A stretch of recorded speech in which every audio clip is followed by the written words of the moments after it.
বেহাল রাস্তা সংস্কারের দাবিতে বৃহস্পতিবার সকাল ৮টা থেকে চুড়াইবাড়ি থানাধীন নদিয়াপুর শনিছড়া গ্রাম পঞ্চায়েতের অধীন আসাম আগরতলা জাতীয় সড়কে পথ অবরোধে সামিল এলাকার লোকজন সহ যান চালকরা। তাদের অভিযোগ, পাশে থাকা ক্রাশার মেশিনের কারণে সেখান থেকে মাটি সহ জল রাস্তায় এসে দীর্ঘ ৮-৯ দিন ধরে জাতীয় সড়কের বেহাল অবস্থা। রাস্তায় বড় বড় গর্তে জল জমে পুকুর হয়ে গেছে। মাটি সহ জল রাস্তা দিয়ে বয়ে যাওয়ার কারণে পাশের কৃষি জমি সহ পুকুরে মাটি ভরাট হয়েছে। ওই রাস্তা দিয়ে ছোট ছোট যানবাহন চলাচল করতে গিয়ে দুর্ঘটনার কবলে পড়ছে। বিগত প্রায় ৯ দিনে এই রাস্তার উপর বেশ কয়েকটি যান দুর্ঘটনা ঘটেছে। এতে শিশু সহ যাত্রী আহত হয়েছেন। তাই তারা বাধ্য হয়ে পথ অবরোধ আন্দোলনে সামিল হয়েছেন। এই ঘটনার খবর পেয়ে ঘটনাস্থলে ছুটে যায় চুড়াইবাড়ি থানার পুলিশ সহ একজন ডিসিএম। তারা কথা বলেন আন্দোলনকারীদের সাথে।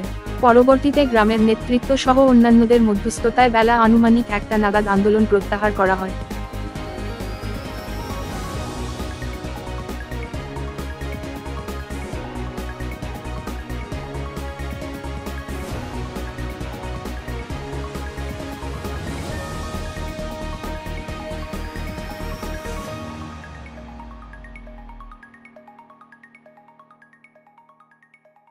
নদিয়াপুর সরিষা গ্রাম পঞ্চায়েত এরিয়া।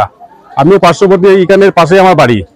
এখানে প্রত্যেক দিন বৃষ্টি হইলেই পরে জল পেক সব নামিয়া রাস্তাটা আসাম জাতীয় সড়ক, এটা কোনো বুঝার কোনো ক্ষমতা নেই। এটা গ্রামের রাস্তা আনি না জাতীয় সড়কের রাস্তা, বুঝার কোনো ক্ষমতাও নাই।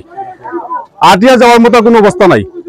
টুকটুক এখানে জলের নিচে অত বড় গাঁথা হয়েছে, টুকটুক বাইক অটো গাড়ি সবকিছু এখানে অ্যাক্সিডেন্ট পড়ি যায় গিয়া। আজকে আমরা দেখা দিয়া টুকটুক দিয়ে অটোটা উঠাইয়া আমরা আজকে রাস্তা অবরোধ করে বসি।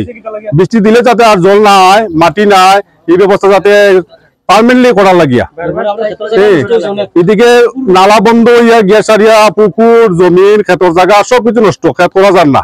এটা পার্মানেন্টলি যাতে না হয় এই ব্যবস্থা নেওয়ার লাগিয়া।